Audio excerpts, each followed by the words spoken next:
So hi guys, this is Akash Pandey. तो आज की इस वीडियो में हम बात कर रहे हैं माने class 10th important question of chemistry. So guys, इस वीडियो में केमिस्ट्री की इंपॉर्टेंट क्वेश्चन की बात होगी। साथ में अगर आप ब्रीफली पढ़ना चाहते हैं तो आपको इंपॉर्टेंट टॉपिक मिलेगा जिससे आप ब्रीफली पढ़ लें।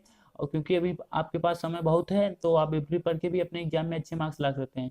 सो गाइस, अगर फिजिक्स के भी इंपॉर्टेंट क्वेश्चन आपको चाहिए तो मैं लिंक डिस्क्रिप्शन में दे दिया हूँ, उसका वीडियो मैं बना दिया हूँ, तो आप जरूर वहाँ से चेक करिए। सो गाइस, चलिए शुरू करते हैं। सो गाइस, केमिस्ट्री में इंपॉर्टेंट क्या होता है? सो गाइस, केमिस्ट्री में इंपॉर्टेंट होता है थ्योरी। सो गाइस, हम थ्योरी पे ज़्यादा ध्यान देंगे क्योंकि थ्योरी बहुत इंपॉर्टेंट होता है। सो गाइस, थ्योरी जरूर पढ़ें क्योंकि इससे थ्योरी से ही क्वेश्चन बनता है। सो गाइस, केमिस्ट्री में सबसे पहला जो हमारा चैप्टर आता है वो है chemical reaction and equation. So guys, chemical reaction और इक्वेशन में केमिकल रिएक्शन इक्वेशन दोनों इंपॉर्टेंट है। तो गाइस, इसमें जो एक्टिविटी दिया है ब्रीफली ब्रीफली पढ़ने के लिए मैं बता रहा हूँ। तो गाइस, इसमें जो एक्टिविटी दिया है एक्टिविटी 1.1 हो गया। उसके बाद गाइस आगे बढ़े तो एक्टिविटी 1.3 हो गया।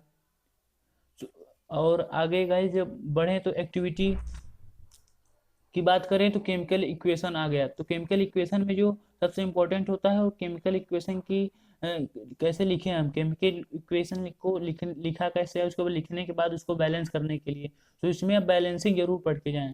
गाइस, इसमें जो बैलेंसिंग इंपॉर्टेंट हो जाते हैं तो केमिकल इक्वेशन की बैलेंसिंग आप जरूर पढ़ के जाएं। इससे क्वेश्चन आपको बैलेंसिंग करने के लिए जरूर आएगा, ये बहुत इंपॉर्टेंट हो जाता है। तो गाइस, अगर आगे बढ़े तो अभी ये बैलेंसिंग की आपको दिखा रहा है कि कितने स्टेप में आप कर सकते हैं। 4 5 6 स्टेप दिया है जिससे आप इक्वेशन बैलेंस कर सकते हैं।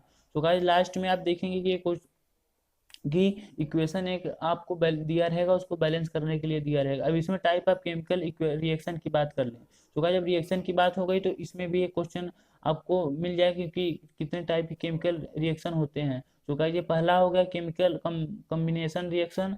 उसके बाद गाइस आगे बढ़े तो कम्बिनेशन रिएक्शन कुछ एग्जांपल जरूर करके जाएं क्योंकि आप ऐसे ही कम्बिनेशन रिएक्शन लिख देंगे तो आपको फुल मार्क्स नहीं मिलेंगे। एक एग्जांपल जरूर लिख के जाएं। सो गाइस, 2 लाइन का एग्जांपल को भी जरूर पढ़ लें। सो गाइस, आगे बढ़ते हैं तो आगे हमारा देखते हैं क्या है। तो आगे हमारा है डीकम्पोजिशन रिएक्शन। तो डीकम्पोजिशन रिएक्शन से भी एक क्वेश्चन जरूर बनता है। सो गाइस, डीकम्पोजिशन रिएक्शन भी जरूर करके जाएं, इससे भी एक क्वेश्चन देखने को जरूर मिल जाएगा। सो गाइस, आगे बढ़ते हैं। हमारा अगला कॉन्सेप्ट क्या है? सो गाइस, ये activity number 1.6, activity number 1.6। So guys, आप सोच रहे हो कि बार बार हम एक्टिविटी क्यों देख रहे हैं, ध्यान दे रहे हैं क्योंकि अभी मैं बताया हूँ कि केमिस्ट्री है, थ्योरेटिकल सब्जेक्ट है, तो इसमें एक्टिविटी बहुत इंपॉर्टेंट है।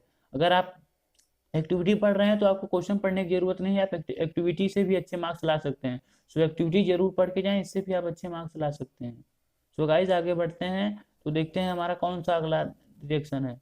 सो गाइस, ये जो रहा सनलाइट वाला, इस ये तो जरूर आपको ये इक्वेशन पढ़ के जाएंगे। ये तो एज इट इज आ ही जाता है और करके आएगा, लेकिन ये जरूर क्वेश्चन आएगा, ये जरूर आप पढ़ के जरूर जाएं।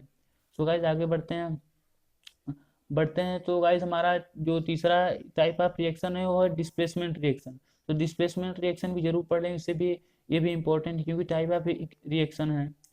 तो ये भी जरूर पढ़ के जाए। डबल डिस्प्लेसमेंट जस्ट वही है, उसमें डबल डिस्प्लेसमेंट होगा। तो गाइस, ये 4 टाइप के जो रिएक्शन है, रिएक्शन को जरूर करके जाएं। ऑक्सीडेशन रिडक्शन, ऑक्सीडेशन रिडक्शन भी इंपॉर्टेंट है, इससे आपको एक क्वेश्चन जरूर देखने को मिलेगा। इसके लिए आप एक्टिविटी 1.11 जरूर करके जाएं, इससे आपको एक क्वेश्चन ये जो फिगर दिया है ये फिगर जरूर अपने माइंड में करके जाएं, जिससे आपको अच्छे मार्क्स आ सकते हैं। ये ऑक्सीडेशन देखिए क्या होता है और रिडक्शन का होता है, ये दिया है, तो इसको भी जरूर पढ़ लें। तो गाइस, आगे बढ़ते हैं तो आगे है कि oxidation reduction in everyday life. So guys, oxidation reaction में यूरोडे लाइफ में जो हो जाता है कोरोजन इंपॉर्टेंट है। एंड आगे गाइस देखते हैं कि एक्सरसाइज में हमारा इंपॉर्टेंट क्या हो जाता है। तो गाइस, एक्सरसाइज में हम इंपॉर्टेंट क्वेश्चन की बात करेंगे। तो गाइस, इंपॉर्टेंट क्वेश्चन की बात करें तो हम लास्ट से चालू करते हैं। सो गाइस, क्योंकि इंपॉर्टेंट क्वेश्चन यहीं से बनते हैं। सो गाइस, जो पहला इंपॉर्टेंट क्वेश्चन है क्वेश्चन नंबर है 18 है, उसके बाद क्वेश्चन नंबर 17। ये क्वेश्चन जरूर आएगा क्योंकि एक एलिमेंट दिया है, एक्स दिया है, उसके बाद हीटिंग करने पे समथिंग, ये क्वेश्चन जरूर एक बनता है। ये क्वेश्चन नंबर 16 ऑक्सीडेशन रिएक्शन, या question number 14 and question number 12। ये 5 क्वेश्चन अब जरूर करके जाएं, इससे आपको 1 2 क्वेश्चन जरूर देखने को मिल सकते हैं। तो गाइस, चलिए हम अगले चैप्टर में बढ़ते हैं, देखते हैं हमारा अगला चैप्टर क्या है। सो गाइस, हमारा दूसरा चैप्टर है एसिड बेस एंड साल्ट। सो इसमें एसिड बेस साल्ट में इंपॉर्टेंट क्या हो जाता है, तो इसमें भी जो कुछ एक्टिविटी दिए हैं, कुछ एक्टिविटी भी इंपॉर्टेंट है। जैसे एक्टिविटी नंबर ये हो गया 2.1.1, ये भी एक्टिविटी जरूर करके जाएं। सो गाइस इससे आप मेटल और नॉन मेटल के जो डिफरेंट होते हैं कुछ सिंपल सोल्यूशन, उसके बाद जैसे लिटमस पेपर सोल्यूशन हो गया, ब्लू लिटमस पेपर, और उसके बाद फेनाफेथलीन हो गया, मेथिल ऑरेंज, ये जरूर करके जाएं। इससे आपको एक क्वेश्चन डिफरेंट एसिड और बेस में आपको बताने के लिए एक जो इंडिकेटर है, इससे आपको दिया जाएगा करने बताने के लिए कौन सा इंडिकेटर है। उसके लिए आप ये एक्टिविटी नंबर 2.3 कर ले, इसमें भी आप एक क्वेश्चन जरूर देखेंगे करने के लिए। ये जो फिगर जो बना है, ये एसिड और बेस को बताने के लिए जो एक्टिविटी की गई है, इसको भी जरूर करके जाएं, ये भी इम्पोर्टेंट है। सो गाइस आगे बढ़ते हैं, तो हमारा जो क्वेश्चन आ जाता है वो टॉपिक है वो जो है how do metal and react with hydrocarbon. So guys ये जो एक्टिविटी दिया है ये भी जरूर करके जाएं, ये एक्टिविटी इम्पोर्टेंट है। सो गाइस आगे बढ़ते हैं, हमारा टॉपिक क्या है देखते हैं कि acid react with each other. Acid react with each other, देखिए एसिड और बेस मिलते हैं तो क्या बनता है, साल्ट बनता है। तो ये जो रिएक्शन है, एक रिएक्शन आप जरूर करके जाएं, एसिड और बेस मिलते हैं तो साल्ट वाटर बनता है। तो गाइस इससे भी एक क्वेश्चन जरूर देखने को मिल जाएगा। तो गाइस आगे बढ़ दें तो बात करते हैं reaction with metallic and non oxide. तो इससे भी एक क्वेश्चन जरूर देखने को मिल जाएगा, तो ये भी जरूर करके जाएं। तो what do you acid and all bases have in common. तो गाइस एसिड और बेस में कॉमन क्या है, ये जरूर पढ़ के आए, क्योंकि आपको ऐसा आएगा कि different between acid and base as their property, chemical property, physical property के अकॉर्डिंग आपको डिफरेंट बताने को आएगा। तो अगर आप सिमिलर और डिफरेंट जानेंगे तो इससे आपको क्वेश्चन लिखने में, आंसर लिखने में आसानी होगी। शायद गाइज ये एक्टिविटी 2.9 ये भी जरूर करके जाए, ये भी इंपॉर्टेंट है। तो गाइज आगे आगे बढ़ते हैं, देखते हैं हमारा जो रिएक्शन है एंड इक्वेशन है क्या है। सो गाइस ये जो दिया है रिएक्शन जरूर करके जाएं, ये भी रिएक्शन इंपॉर्टेंट है। सो गाइस आगे बढ़ें तो ये जो दिया है ये रिएक्शन, ये भी रिएक्शन इंपॉर्टेंट है। इसमें दिया गया है कि एसिड और बेस रिएक्ट करते हैं तो क्या बनता है। सो गाइस अब मैं बता रहा हूँ, आप इंपॉर्टेंट क्वेश्चन आप बगल में एक अपनी बुक लेके जरूर बैठें, क्योंकि अगर आप बुक लेके बैठेंगे तो अपनी बुक में टिक लगाते चले जाएंगे, उससे आपको फिर से वीडियो देखने की जरूरत नहीं पड़ेगी। तो चलिए गाइड आगे बढ़ते हैं। सो गाइज आगे हमारा देखते हैं। तो गाइज आगे है how do strong in acid base solution.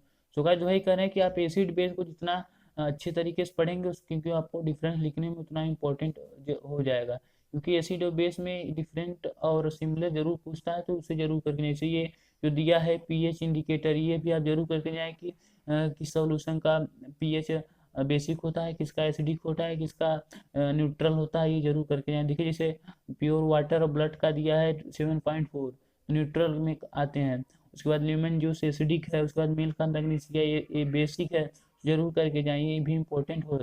तो आगे बढ़ते हैं गाइस, तो देखते हैं कि इम्पोर्टेंट क्या है। सो गाइस ये जो टेबल दिया है, ये टेबल 2.3, ये टेबल 2.3 इम्पोर्टेंट है कि गाइस किस में कि कौन सा नेचुरल अकरिंग है जिसमें एसिड कंटेन करने से, विनेगर में स्टिक होता है स्टिक एसिड, ऑरेंज में सिट्रिक एसिड, टर्मरिक में टर्मरिक एसिड।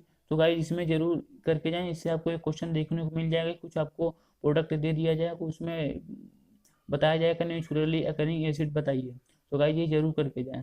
आगे बढ़ते हैं, तो हमारा है मोर अबाउट साल्ट। तो साल्ट के अब एसिड बेस हो गया, आप साल्ट की बात करते हैं तो साल्ट में जो सबसे इम्पोर्टेंट है, कुछ इम्पोर्टेंट साल्ट बता देंगे जो कि आपको इम्पोर्टेंट है। तो गाइस आगे देखते हैं, सोडियम हाइड्रोक्साइड जो पहला साल्ट है, ये जरूर करके जाएं, ये भी इम्पोर्टेंट है। और आगे ब्लीचिंग पाउडर भी इम्पोर्टेंट है, ये इसका रिएक्शन है, ये रिएक्शन भी जरूर इक्वेशन है, ये जरूर पढ़ के जाएं। उसके बाद यूजेस भी करें। उसके बाद बेकिंग सोडा है, बेकिंग सोडा को भी जरूर करके जाएं, ये भी इम्पोर्टेंट है। जो 2-3 साल्ट दिया है ये जरूर करके जाएं, एक साल्ट आपको जरूर पूछेगा, चाहे बेकिंग सोडा हो जाए, चाहे फिर वो वॉशिंग सोडा हो जाए, ब्लीचिंग पाउडर हो जाए, 3-4 में से एक जरूर आपको पूछेगा। तो गाइस ये वॉशिंग सोडा हो गया, इसको भी टिक लगा देना, इसको भी इम्पोर्टेंट है। ये देखिएगा ये दिया है, ये एक्टिविटी 2.15 ये भी जरूर करके जाएं, ये भी इम्पोर्टेंट है। प्लास्टर ऑफ पेरिस ये तो इतना इम्पोर्टेंट है गाइस, जो हमारी हड्डियाँ टूटती हैं तो गाइस इसी का जरूरत पड़ता है, तो ये जरूर पढ़ के जाएं, इससे क्वेश्चन एक जरूर। जो इक्वेशन इसका दिया है अभी मैं दिखा देता हूँ कौन सा इक्वेशन है। ये जो इक्वेशन दिया है ये इक्वेशन में प्लास्टर ऑफ पेरिस में जब 1/2 ऑफ H2O मिलाएंगे तो ये जिप्सम बन जाता है। तो ये इक्वेशन जो है जरूर करके जाए, इक्वेशन आपको एज इट इज आ जाता है लिखने के लिए। तो गाइस देखते हैं हमारा एक्सरसाइज में कौन से इंपॉर्टेंट क्वेश्चन की बात कर लें। तो अब इंपॉर्टेंट क्वेश्चन कौन कौन से हमारे एक्सरसाइज में बनते हैं। तो गाइस इंपॉर्टेंट क्वेश्चन की बात कर लें तो ये क्वेश्चन नंबर 14 दिया है, क्वेश्चन नंबर 13, उसके बाद क्वेश्चन नंबर 12 है, 11, उसके बाद ये क्वेश्चन नंबर इक्वेशन 10 हो गया, उसके बाद क्वेश्चन नंबर 8।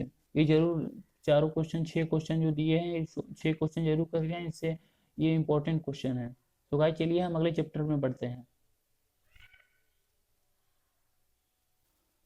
सो गाइस तीसरा चैप्टर है हमारा metal and non metal. So metal and non metal में जो इंपॉर्टेंट हो जाता है मेटल और नॉन मेटल की फिजिकल और केमिकल प्रॉपर्टी आपसे पूछा जाएगा। तो इसमें फिजिकल प्रॉपर्टी ऑफ मेटल की बात कर ले तो हम जो पहला डिफरेंटेड आ जाता है, जो ये जो एक्टिविटी है ये 2.5 ये जरूर करके जाएं आप, इससे मेटल के बारे में अच्छी तरीके से जान जाएंगे। तो ये जो फिगर दिया है ये फिगर से भी आपको मेटल में नॉन मेटल में डिफरेंशियल पता चल जाएगा। सो गाइस मेटल और नॉन मेटल में फिजिकल और केमिकल प्रॉपर्टी की डिफरेंट होता है। ये देखिए नॉन मेटल हो गया, तो नॉन मेटल में भी जो दिया है कि ये दिया है जैसे एक्टिविटी, तो ये एक्टिविटी से आप समझे कि नॉन मेटल क्या होता है, तो इससे आप मेटल और नॉन मेटल में डिफरेंट अच्छी तरीके से कर सकते हैं। तो गाइस आगे बढ़ते हैं तो केमिकल प्रॉपर्टी की बात कर लें। फिजिकल प्रॉपर्टी हो गई तो केमिकल प्रॉपर्टी ऑफ मेटल, ये भी इंपॉर्टेंट है क्योंकि हमें डिफरेंट लिखने के लिए आएगा based on chemical property based on physical property. तो हम लिखेंगे क्या, तो ये जो इंपॉर्टेंट है ये लिखें, जैसे जो ये रिएक्शन दिया है 1 2 3, ये तीनों रिएक्शन इंपॉर्टेंट है, तो ये तीनों रिएक्शन करके जरूर जाए। तो गाइस आगे बढ़े तो ये जो रिएक्शन दिया है ये जरूर करके जाए। ये KOH कैसे बनता है, NaOH ये जो बेस है ये कैसे बनते हैं। सो गाइस आगे बात करें तो व्हाट हैपन में metal react with water, water metal से रिएक्ट करेगा तो क्या होगा। तो ये गाइस जो एक्टिविटी दिया था ये जरूर करके जाए। उसके बाद ये फिगर जो दिया है ये फिगर आप अच्छे समझ लेंगे तो एज इट इज एग्जाम में आपको बनाने को आ सकता है। ये जो दिया है इसका ब्लूप्रिंट दिया है कि मेटल और वाटर मिलते हैं तो क्या क्या हमारा प्रोडक्ट होता है। सो गाइस इसको जरूर करके जाएं। सो गाइस आगे बढ़ते हैं तो देखते हैं हमारा अगला टॉपिक कौन सा है। तो अगला टॉपिक है how do metal react with solution which metal salt, metal salt से कैसे रिएक्ट करते हैं। सो गाइस इतना इंपॉर्टेंट नहीं है लेकिन रिएक्टिविटी सीरीज इससे आपको ये क्वेश्चन तो जरूर है, ये इतना इंपॉर्टेंट है गाइस कि इससे हर साल क्वेश्चन आते हैं। सो गाइस ये जरूर कर जाए, रिएक्टिविटी सीरीज जरूर याद करके जाएं। इससे आपको एक क्वेश्चन देखने को मिल सकता है कि कौन सा मेटल कब रिएक्ट करेगा, कौन सा मोस्ट रिएक्टिव होता है, कौन सा लिस्ट रिएक्टिव होता है। सो गाइस ये इंपॉर्टेंट हो जाता है। तो how do metal react with non metal, metal और नॉन मेटल कैसे रिएक्ट करते हैं ये इसमें दिया है कि मेटल और नॉन मेटल आपस में रिएक्ट करते हैं कि नहीं।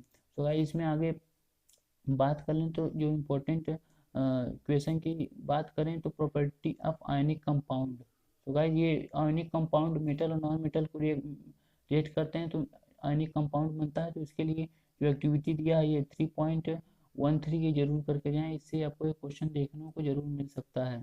तो गाइस आगे बढ़े तो आगे जो हमारा इंपॉर्टेंट है occurrence of metal.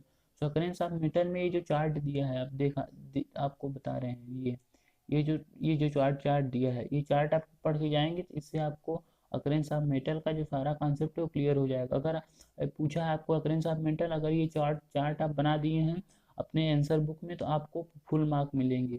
So guys आगे बढ़ते हैं तो बात कर लें कि कुछ इंपॉर्टेंट रिएक्शन में, क्योंकि उसमें प्यूरिफिकेशन वगैरह भी होता है एक्सट्रैक्शन ऑफ मेटल में, तो उसके लिए कुछ इंपॉर्टेंट रिएक्शन जैसे ये देखिए, ये जो हमारा रेल की पटरियाँ जोड़ते हैं उसके लिए जो रिएक्शन किया जाता है, ये जो देखिए ये जो रिएक्शन है, तो गाइस ये सब रिएक्शन आपको लिख लेंगे याद करके तो आपको एग्जाम में कोई दिक्कत नहीं होगी।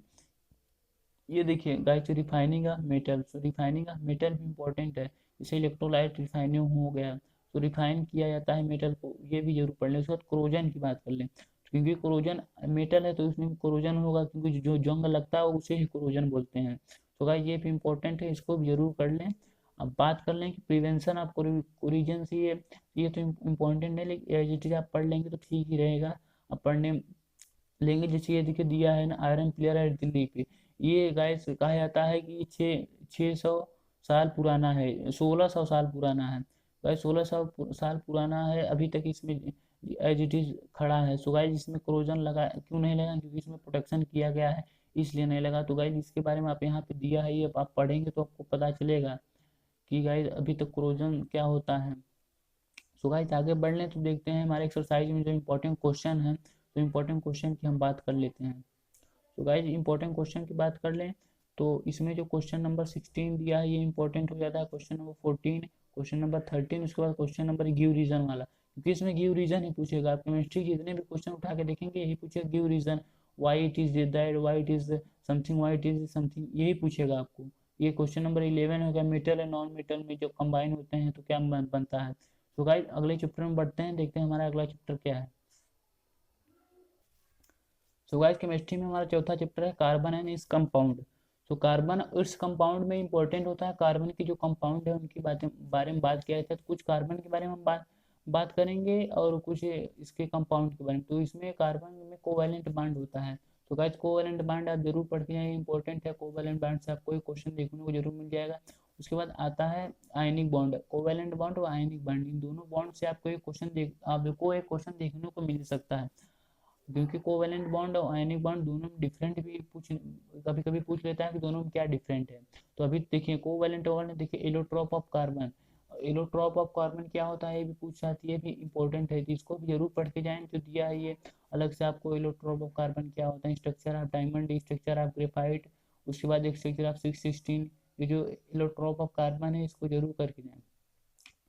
अब आगे बढ़ते हैं तो देखते हैं इंपॉर्टेंट जो है इसमें, तो ये कार्बन एंड इट्स कंपाउंड। अब देखिए saturation and non saturation carbon compound, इससे आपको जो नॉर्मन क्रिएचर नेमिंग होता है कंपाउंड की नेमिंग, वो इंपॉर्टेंट हो जाता है कि उसकी नेमिंग कैसे करें, saturation, double bond, triple bond और सिंगल बॉन्ड क्या होता है। तो अगर आप नेमिंग नॉर्मन क्रिएचर पढ़ेंगे तो आपको अच्छी तरीके से पता चलेगा। देखिए ये जो दिया है टेबल, ये टेबल 4.2, ये टेबल जरूर पढ़ लें। इसमें देखिए मीथेन है, एथेन है, प्रोपेन है, ब्यूटेन है, ये फार्मूला दिया है इसका स्ट्रक्चर, क्योंकि स्ट्रक्चर और फार्मूला दोनों बनाने के लिए आता है, उसी को बोलते हैं नॉमेनक्लेचर। तो नॉमेनक्लेचर से हम अच्छे तरीके से उसका स्ट्रक्चर और फार्मूला दोनों बता सकते हैं। तो ये जो इम्पोर्टेंट में दिया है ये सब फिगर जो जरूर कर लें। तो गाइस आगे बढ़ते हैं, तो ये दिया है कुछ फंक्शनल ग्रुप, जैसे हो गया हेलो, उसके बाद में हेलो में होता है क्लोरो, ब्रोमो, फ्रोमो, उसमें होता है, उसके बाद अल्कोहल हो गया, एल्डिहाइड हो गया, कीटोन हो गया, कार्बोक्सिलिक एसिड हो गया। तो गाइस ये जो दिया है इसको जरूर करके जाएं, इससे आपको एक क्वेश्चन तो जरूर, क्योंकि कुछ आपको पूछ लेंगे फंक्शनल ग्रुप के बारे में तो आपको लिखना पड़ेगा। ये देखिए नॉमेनक्लेचर ऑफ कॉमन कंपाउंड, ये नॉमेनक्लेचर पूछते हैं कि जैसे देंगे मेथेन का स्ट्रक्चर दे देंगे, उसके बाद उसका नाम पूछ लेंगे, या फिर किसी और का स्ट्रक्चर देंगे जिससे उसका नाम। ये जो टेबल दिया है, ये जो टेबल दिया है टेबल जरूर कर दिया है, इसी से नॉमेनक्लेचर से बाहर आपको नहीं पूछा जाएगा। जो साथ दिया है देखिए विद फंक्शनल ग्रुप दिया है, इसमें फंक्शनल ग्रुप लगेगा तो उसका नाम क्या हो जाएगा, सफिक्स क्या है, प्रीफिक्स क्या है, ये सब जोड़ के सब दिया है। अगर आप ये टेबल ही कर ले रहे हैं तो आपको से क्वेश्चन जो नॉमेनक्लेचर से आएगा वो एक नहीं छूटेगा। कंबस्शन में देखिए दिया है chemical property of carbon compound, इसमें कार्बन कंपाउंड के ही बारे में पूछा जाएगा, पूरा चैप्टर है कार्बन के बारे में, तो कार्बन के बारे में तो ये पूछा जाएगा। ये जो दिया है ये जरूर करके जाएं। उसके बाद आगे बढ़ते हैं गाइस, जो कुछ रिएक्शन है, रिएक्शन इंपॉर्टेंट नहीं क्योंकि वो केमिकल रिएक्शन भी इंपॉर्टेंट है। सो गाइस आगे देखते हैं कि इंपॉर्टेंट क्वेश्चन हम देखते हैं क्या है।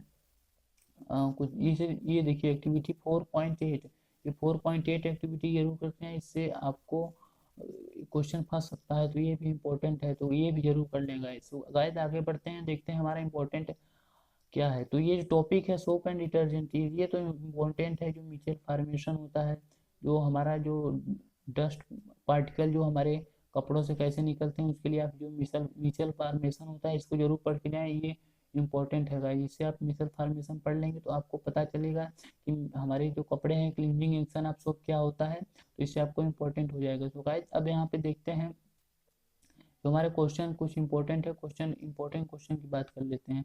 तो इसमें क्वेश्चन नंबर 14 हो गया, 13 हो गया, 12 हो गया, 11 हो गया, 10 हो गया, उसके बाद में 8 हो गया, 7 हो गया, ये सब क्वेश्चन इंपॉर्टेंट, सब थ्योरी बेस्ड क्वेश्चन है। आप गिव रीजन टाइप के क्वेश्चन भी आते हैं, तो ये जरूर करके जाएं। सो गाइस आपको एक और सजेशन देना चाहते हैं कि आप जितने भी चैप्टर पढ़ें, आप ये जो दिया है यहाँ पे देख रहे हैं कि ये वी हैव लर्न, तो व्हाट वी हैव लर्न, ये जरूर, ये जो ब्रीफ में दिया है ये जरूर पढ़ के जाएंगे तो आपको क्या पूरे चैप्टर में पढ़े हैं ये टॉपिक दिया 1 2 3 4 5 6 7 8 9 10 11 12 13, ये 13 पॉइंट में आपको पूरा चैप्टर के बारे में बता दिया है। तो ये जरूर पढ़ के जाएं, 5 मिनट का समय निकाल के अच्छे से पढ़ लेंगे तो पूरे चैप्टर के बारे में अच्छी तरीके से नॉलेज जो आप पढ़े रहेंगे, रिवीजन अच्छी तरीके से हो जाएगा। तो गाइस चलिए हम अपने अगले चैप्टर में बढ़ते हैं। तो हमारा अगला चैप्टर है पीरियोडिक टेबल। तो गाइस हमारा अगला चैप्टर है पीरियोडिक क्लासिफिकेशन ऑफ एलिमेंट। तो इसमें सिंपली आपको पीरियोडिक टेबल के बारे में पढ़ना है। पीरियोडिक टेबल से ही क्वेश्चन पूछेगा, उसके ट्रेंड क्या होते हैं। उसमें सबसे पहले जो हमारा जो इम्पोर्टेंट पीरियोडिक टेबल है वो मेंडलीव पीरियोडिक टेबल हो जाता है। ये सब जो दिया है, ये सब ट्रेंड, ये सब इम्पोर्टेंट है। सबसे पहले आप जो मेंडलीव पीरियोडिक टेबल दिया है, ये making out order of Mendeleev periodic table, ये जरूर पढ़ के जाएं। पहले कि मेंडलीव पीरियोडिक टेबल कैसे सोचे थे बनाने के लिए, तो मेंडलीव पीरियोडिक टेबल के बारे में पूछता है। उसके बाद मॉडर्न पीरियोडिक टेबल, जो आज के समय में हम पीरियोडिक टेबल देखते हैं, जो कुछ ऐसा दिखता है। जैसे उसके बाद बात कर लेंगे ये जो लिमिटेशन दिया है कि क्यों मेंडलीव का हम क्लासिफिकेशन क्यों नहीं फॉलो करते, उनका पीरियोडिक टेबल क्यों नहीं पढ़ते, उनका लिमिटेशन देख लें। वो किस बेस्ट पे अपना जो पीरियोडिक टेबल बनाए थे, जो हमारा मॉडर्न पीरियोडिक टेबल बना है कि उस एलिमेंट के किस बेस्ट पे बनाया गया है, तो ये जरूर पढ़ के जाइए। ये जो दिया है देखिए मॉडर्न पीरियोडिक टेबल, ये मॉडर्न पीरियोडिक टेबल तो कुछ ऐसा दिखता है। तो गाइस इसमें मॉडर्न पीरियोडिक टेबल में जो इम्पोर्टेंट हो जाता है उसको, उसमें देखिए गाइज जो मॉडर्न पीरियोडिक टेबल है उसमें आपको बस इतना देखना है कि किस साइड मेटल होता है, किस साइड नॉन मेटल होता है, किस साइड मेटलॉइड होता है, किस साइड इलेक्ट्रोनेगेटिविटी बढ़ती है, वैलेंसी किधर बढ़ती है किधर घटती है। आप एक एक जान लेंगे, पीरियड में जान लेंगे तो ग्रुप उसका अपोजिट होता है।